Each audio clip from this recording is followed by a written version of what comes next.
ನಮಸ್ಕಾರ, ನೀವು ನೋಡ್ತಾ ಇರೋದು ವಿಟಿವಿನ ಸುದ್ದಿಗಳು. ಕೆಜಿಎಫ್ನ one professional online news channel. ನಿಮ್ಮೆಲ್ಲರಿಗೂ ಸ್ವಾಗತ ಸುಸ್ವಾಗತ.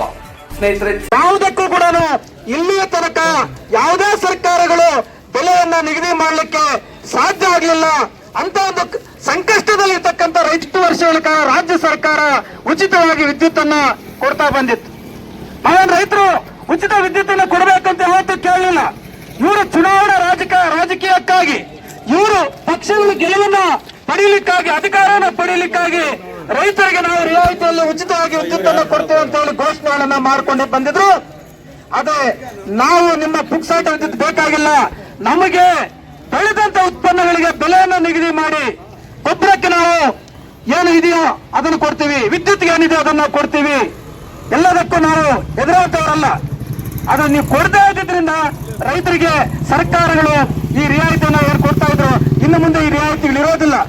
ಬಂಧುಗಳೇ, ಇವತ್ತು 200 ಯೂನಿಟ್ನ ಒಳಗಡೆ ಜನಸಾಮಾನ್ಯರಿಗೆ, ಬಡವರಿಗೆ ನಾವು ಉಚಿತ ವಿದ್ಯುತ್ ಅನ್ನು ಕೊಡ್ತೀವಿ ಅಂತ ಹೇಳಿ ಸರ್ಕಾರ ಹೇಳ್ತಾ ಇದೆಯೋ, ಇದು ಪರ್ಮನೆಂಟ್ ಅಲ್ಲ, ಶಾಶ್ವತವಾದಂತ ಇದು ಘೋಷಣೆ ಅಲ್ಲ. ಇದು ಈಗಾಗಲೇ ಸರ್ಕಾರ ಅಭಿವೃದ್ಧಿಯ ಕೆಲಸಗಳು ಸ್ಥಗಿತ ಆಗಿದ್ದಾವೆ. ಎಲ್ಲೂ ಕೂಡ ಜನರಿಗೆ ಆರೋಗ್ಯ ಕ್ಷೇತ್ರದಲ್ಲಿ, ಸಾರಿಗೆ ಕ್ಷೇತ್ರದಲ್ಲಿ ಇರಬಹುದು, ಬೇರೆ ಬೇರೆ ಅಭಿವೃದ್ಧಿಯ ಕೆಲಸಗಳೆಲ್ಲವೂ ಕೂಡ ಇವತ್ತು ಸ್ಥಗಿತ ಆಗಿದ್ದಾವೆ. ಸರ್ಕಾರದಲ್ಲಿ ಹಣ ಇಲ್ಲ. ಸೊ ಇಂಥ ಒಂದು ಪರಿಸ್ಥಿತಿಯಲ್ಲಿ ನಮಗೆ ಈ ಮನೆಗಳಿಗೆ ಗೃಹ ಬಾಳಿಕೆ ಇರಬಹುದು, ಕುಟೀರ ಜ್ಯೋತಿ ಇರಬಹುದು, ಈ ಗೃಹ ಬಾಳಿಕೆಗೆ ಎಷ್ಟು ದಿವಸ ಅಂತ ಹೇಳಿ ಉಚಿತವಾಗಿ ಕೊಡ್ಲಿಕ್ಕೆ ಸಾಧ್ಯ ಇಲ್ಲ. ಇವತ್ತೆಲ್ಲ ನಾಳೆ ಅದು ರದ್ದಾಗುತ್ತೆ. ಇಂಥ ಒಂದು ಪರಿಸ್ಥಿತಿ ಬಂದಾಗ ಇವತ್ತಿನ ಈ ಖಾಸಗೀಕರಣದ ಪ್ರಭಾವದಿಂದ ನಮಗೇನು ಇಲ್ಲಿಯ ತನಕ 2.5 ರೂಪಾಯಿ, 3.5 ರೂಪಾಯಿ, 4 ರೂಪಾಯಿ ವಿದ್ಯುತ್ ದರ ಏನಿತ್ತು, ಇದು ಇನ್ನು ಮುಂದೆ ನಮಗೆ ಆ ದರಕ್ಕೆ ಸಿಗ್ಲಿಕ್ಕೆ ಸಾಧ್ಯ ಇಲ್ಲ. ನಮ್ಮ ಸಿಐಟಿಯು ಜಿಲ್ಲಾ ಸಮಿತಿಯಿಂದ ಹೋರಾಟ ಮಾಡಿ ಮನವಿ ಪತ್ರವನ್ನು ರೈಲ್ವೆ ಮ್ಯಾನೇಜರ್ ಮುಖಾಂತರ ಪ್ರಧಾನಮಂತ್ರಿಗೆ ಕಳಿಸಿದ್ದೀವಿ. ಮುಖ್ಯವಾಗಿ ವಿದ್ಯುತ್ ಖಾಸಗೀಕರಣ ಮತ್ತು ಈ ರೈಲ್ವೆ ಖಾಸಗೀಕರಣವನ್ನು ವಿರೋಧಿಸಿ ಹೋರಾಟ ನಡೀತಾ ಇದೆ. ಈ ಹೋರಾಟ ಮುಖ್ಯವಾಗಿ ಬಂಗಾರಪೇಟೆ ಜಂಕ್ಷನಲ್ಲಿ ಮಾಡ್ತಾ ಇರೋ ಉದ್ದೇಶ, ಇಡೀ ಕೋಲಾರ ಜಿಲ್ಲೆಗೆ ಮುಖ್ಯವಾದ ಒಂದು ಸ್ಟೇಷನ್ ಜಂಕ್ಷನ್ ಇರೋದು ಬಂಗಾರಪೇಟೆಯಲ್ಲಿ. ನಾವು ಉದಾಹರಣೆಗೆ ತಗೊಂಡ್ರೆ ಹತ್ರ 40,000 ಜನ ನಮ್ಮ ಕೋಲಾರ ಜಿಲ್ಲೆಯಿಂದ ದಿನನಿತ್ಯ ಪ್ರಯಾಣ ಮಾಡ್ತಾರೆ ಬೆಂಗಳೂರಿಗೆ ಕೆಲಸಕ್ಕೋಸ್ಕರ. ಈ ಖಾಸಗೀಕರಣ ಆದರೆ ಏನಾಗುತ್ತೆ ಎಂಬುದನ್ನು ನಾವು ಆಲೋಚನೆ ಮಾಡಬೇಕು. ಇವಾಗಲೇ ದಿನನಿತ್ಯ ಪ್ರಯಾಣ ಮಾಡೋರು 40,000 ಬೇರೆ ಪ್ರಯಾಣಿಕರಿಲ್ಲದೆ. ಈ ಪಾಸ್ ದರಗಳನ್ನು ಖಾಸಗಿಯವ್ರಿಗೆ ಒಪ್ಪಿಸಿದರೆ ಈ ಪಾಸ್ ದರ ಎಷ್ಟು ಆಗುತ್ತೆ ಎಂಬುದು ನಮಗೆಲ್ಲ ಚೆನ್ನಾಗಿ ಗೊತ್ತಿದೆ. ಕಳೆದ ಒಂದು 10-12 ವರ್ಷಗಳ ಹಿಂದೆ ಬಂಗಾರಪೇಟೆಯಿಂದ KR-ಪುರಂವರೆಗೂ ಒಂದು 50-60 ರೂಪಾಯಿ ಇತ್ತು ಪಾಸ್. ಇವಾಗ ಸುಮಾರು 300-400 ರೂಪಾಯಿ ಎಲ್ಲ ಟ್ರೈನ್ಗಳಲ್ಲಿ ಓಡಾಡಬೇಕಾದ್ರೆ. ಈ ಥರ ಪರಿಸ್ಥಿತಿ ಬದಲಾಗತ್ತೆ. ಇನ್ನೊಂದು ಏನು ಮಾಡ್ತಾರೆ, ಈ ವಿದ್ಯುತ್ ಖಾಸಗೀಕರಣ ಕೂಡ ಈ ನಮ್ಮ ರೈತರು ಅನ್ನ ಕೊಡುವಂಥ ರೈತರಿಗೆ ಫ್ರೀ ಪಂಪ್ ಸೆಟ್ ಕರೆಂಟು, ಇವಾಗ ಉಚಿತ ಕರೆಂಟ್ ಅಂತ ಸರ್ಕಾರದ ಘೋಷಣೆ ಮಾಡಿ ನಮ್ಮ ರೈತರಿಗೆ 3 ಅವರ್ ಕರೆಂಟ್ ಕೂಡ ಇಲ್ಲ, 3 ಫೇಸ್ ಕರೆಂಟು. ಕಲ್ಲಿದ್ದಲು ಎಲ್ಲಿಂದ ತಗೋಬೇಕಂತ ಹೇಳ್ತಾರೆ. 60% ಎನರ್ಜಿಯನ್ನು ಉತ್ಪಾದನೆ ಮಾಡೋದು ಕಲ್ಲಿದ್ದಲಿಂದ. ಈ ನಮ್ಮ ಕರ್ನಾಟಕ ಕಲ್ಲಿದ್ದಲು ಕೇಳಿದರೆ ಸರ್ಕಾರ ಏನು ಹೇಳ್ತಾರೆ, ಅದಾನಿಯಿಂದ ತಗೊಳ್ಳಿ ಅಂತ ಹೇಳ್ತಾರೆ ಕಲ್ಲಿದ್ದಲನ್ನು. ಅಲ್ಲಿ ನಾವು ದುಬಾರಿ ಬೆಲೆ ಕೊಟ್ಟು ನಾವು ತಗೊಳ್ಳುವ ಒಂದು ಪರಿಸ್ಥಿತಿ ಬರುತ್ತೆ. ಅಂದರೆ ಒಟ್ಟಾರೆ ಸಾಮಾನ್ಯ ಜನರಿಗೆ ಇರುವಂಥ ಸರ್ಕಾರ ಬೇಕಾ, ಇಲ್ಲ ದೊಡ್ಡ ಬಂಡವಾಳಗಾರ ಪರವಾಗಿರುವಂಥ ಸರ್ಕಾರ ಬೇಕಾ? ಕಳೆದ 2014 ಚುನಾವಣೆಯಲ್ಲಿ 15,000 ಕೋಟಿ ರೂಪಾಯಿಗಳನ್ನು ಈ ಬಂಡವಾಳಗಾರರು, ಈ ಸರ್ಕಾರ ಆಡಳಿತಕ್ಕೆ ಬರೋಕ್ಕೆ BJP-ಅವರಿಗೆ ಸಹಾಯ ಮಾಡಿದ್ದಾರೆ. ಈ ಸಾರಿ 30,000 ಕೋಟಿನೋ 40,000 ಕೋಟಿನೋ ಕೊಡ್ತಾರೆ. ರೀಪೇಮೆಂಟ್ ಪೀರಿಯಡ್ ಆಗಿ ಅವರು ಏನು ಮಾಡ್ತಾರೆ, ಇದನ್ನೆಲ್ಲ ಕಂಪ್ಲೀಟ್ ಅದಾನಿಗೆ, ಅಂಬಾನಿಗೆ ಕೊಡ್ತಾ ಹೋಗ್ತಾ ಇರುವಾಗ ಸಾಮಾನ್ಯ ಜನರ ಮೇಲೆ ಬರ್ಡನ್ ಹೆಚ್ಚಾಗ್ತಾರೆ ಹೋಗ್ತಾ ಇರುತ್ತೆ. ಅಂದರೆ ಈ ಸರ್ಕಾರವನ್ನು ಸೋಲಿಸುವ ಕರ್ತವ್ಯ ನಮ್ಮೆಲ್ಲರಿಗೂ ಇರುತ್ತೆ.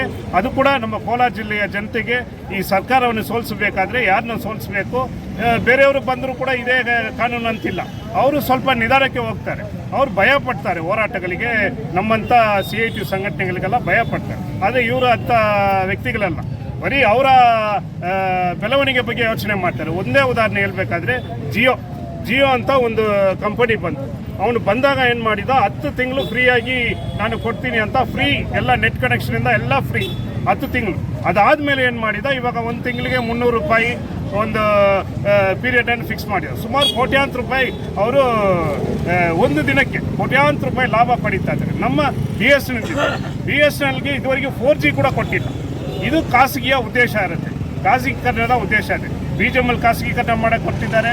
ಇವರ ನೀತಿಗಳಿಂದ BGML ಮುಚ್ಚಿದೆ. ನಮ್ಮ ಬಂಗಾರಪೇಟು KGF ಮತ್ತು ಬೆಂಗಳೂರಿಗೆ ಇನ್ನೂ double track, Bangarapete KGF double track ಇನ್ನೂ ಆಗಿಲ್ಲ. BGML ಪುನರಾರಂಭ ಬಗ್ಗೆ ಯೋಚನೆ ಇಲ್ಲ. BML ಖಾಸಗೀಕರಣ ಮಾಡಕ್ಕೆ ಕೊಟ್ಟಿದ್ದಾರೆ. ಅಲ್ಲಿ ಸುಮಾರು ಸಾವಿರಾರು ಕಾಂಟ್ರಾಕ್ಟ್ ವರ್ಕರ್ಸ್ ಅವರನ್ನು ನಿರಂತರ ಮಾಡೋಕ್ಕೆ, ಪರ್ಮನೆಂಟ್ ಮಾಡೋಕ್ಕೆ ಏನೂ ಯೋಚನೆ ಇಲ್ಲ. ಆದರೆ ಆ ಕಂಪನಿಯನ್ನು ಪ್ರೈವೇಟ್ಗೆ ಮಾರಾಟ ಮಾಡೋಕ್ಕೆ ಎಲ್ಲ ಯೋಚನೆಗಳನ್ನು ಮಾಡ್ತಾ ಇದ್ದಾರೆ. ಇದನ್ನೆಲ್ಲ ಕೂಡ CITU ಸಂಘಟನೆ ಹೋರಾಟ ಮಾಡ್ತಾ ಇದೆ. ಆದರೆ ಜನರೆಲ್ಲ ಒಗ್ಗೂಡಿ ಇಂಥ ಹೋರಾಟಗಳಿಗೆ ಬೆಂಬಲ ಕೊಡಬೇಕು, ಜನಸಾಮಾನ್ಯರು ಬೆಂಬಲ ಕೊಡಬೇಕು. ಇಂಥ ಬಂಡವಾಳಗಾರ ಪರವಾಗಿರುವ ಸರ್ಕಾರಗಳನ್ನು ಸೋಲಿಸಬೇಕು, ಜನಸಾಮಾನ್ಯರ ಪರವಾಗಿರುವ ನೀತಿಗಳನ್ನು ಬೆಂಬಲ ಮಾಡಬೇಕೆಂಬುದು CITUವಿನ ಉದ್ದೇಶವಾಗಿದೆ. CITU ವತಿಯಿಂದ ರೈಲ್ವೆ ಖಾಸಗೀಕರಣ ಮತ್ತು ವಿದ್ಯುತ್ ಖಾಸಗೀಕರಣ ವಿರೋಧಿಸಿ ಪ್ರತಿಭಟನೆ ನಡೆಸಲಾಗುತ್ತಿದೆ. ಈ ದೇಶದ ದುಡಿಯುವ ಜನರ ತೆರಿಗೆ ಹಣದಲ್ಲಿ ಕಟ್ಟಿದಂಥ ರೈಲ್ವೆ ಮತ್ತು ವಿದ್ಯುತ್ ರಂಗವನ್ನು ಸಂಪೂರ್ಣವಾಗಿ ಖಾಸಗೀಕರಣ ಮಾಡಲಿಕ್ಕೆ ಇದನ್ನು ಕೇಂದ್ರ ಸರ್ಕಾರ ಹೊರಟಿದೆ. ಈ ಎರಡೂ ಖಾಸಗೀಕರಣ ಮಾಡೋದ್ರಿಂದ ಈ ದೇಶದ ದುಡಿಯುವ ಜನ ಬದುಕಲಿಕ್ಕೆ ಅತ್ಯಂತ ಸಂಕಷ್ಟ ಪಡುವಂಥ ಘಟನೆಗಳು ಸಂಭವಿಸ್ತದೆ. ಹಾಗಾಗಿ ಇದನ್ನು ಖಾಸಗೀಕರಣ ಮಾಡೋ ಪ್ರಕ್ರಿಯೆಯನ್ನು ಕೂಡಲೇ ಕೈ ಬಿಡಬೇಕಂತ ಹೇಳಿ ಮನವಿ ಮಾಡ್ತಾ ಇದ್ವಿ. ಜೊತೆಗೆ ಇದನ್ನು ರೈಲ್ವೆಯಲ್ಲಿ 150ಕ್ಕೂ ಹೆಚ್ಚು ಮಾರ್ಗಗಳನ್ನು ಖಾಸಗಿಯವರಿಗೆ ವಹಿಸಿದ್ದಾರೆ. ಅದನ್ನು ಕೂಡಲೇ ವಾಪಸ್ ಪಡೆಯಬೇಕು ಮತ್ತು ವಿದ್ಯುತ್ ರಂಗಕ್ಕೆ ನೀಡುತ್ತಿರುವಂಥ ರೈಲ್ವೆಗೆ ನೀಡುತ್ತಿರುವಂಥ ಅನುದಾನಗಳನ್ನು ಹೆಚ್ಚಿಗೆ ಮಾಡುವ ಮುಖಾಂತರ ಜನಸಾಮಾನ್ಯರು ಕಡಿಮೆ ದರದಲ್ಲಿ ವಿದ್ಯುತ್ತನ್ನು ಖರೀದಿ ಮಾಡಲಿಕ್ಕೆ ಮತ್ತು ರೈಲ್ವೆಯಲ್ಲಿ ಪ್ರಯಾಣ ಮಾಡಲಿಕ್ಕೆ ಅನುಕೂಲ ಕಲ್ಪಿಸಿಕೊಡಬೇಕು ಅಂತ ಒತ್ತಾಯ ಮಾಡ್ತಾ ಇದೆ.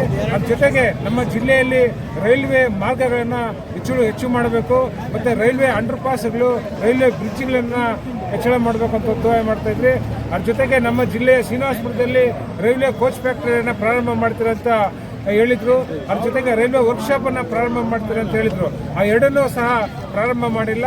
ಅದನ್ನು ಈ ತಕ್ಷಣ ಪ್ರಾರಂಭ ಮಾಡಲಿಕ್ಕೆ ಎಲ್ಲ ಥರದ ಪ್ರಯತ್ನಗಳನ್ನ ಮಾಡಬೇಕಂತ ಹೇಳ್ಬಿಟ್ಟು ಇದನ್ನು CITU ವತಿಯಿಂದ ಇದನ್ನು ಪ್ರತಿಭಟನೆ ಮಾಡಿ ಕೇಂದ್ರ ಸರ್ಕಾರಕ್ಕೆ ಮನವಿ ಪತ್ರವನ್ನು ಸಲ್ಲಿಸ್ತಾ ಇದ್ದೀವಿ.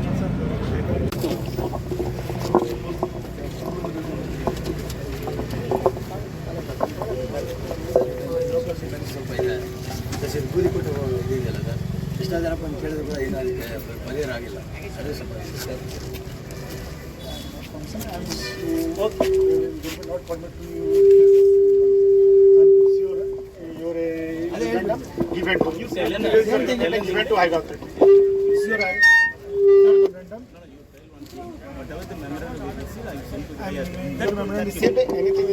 report to DRM also.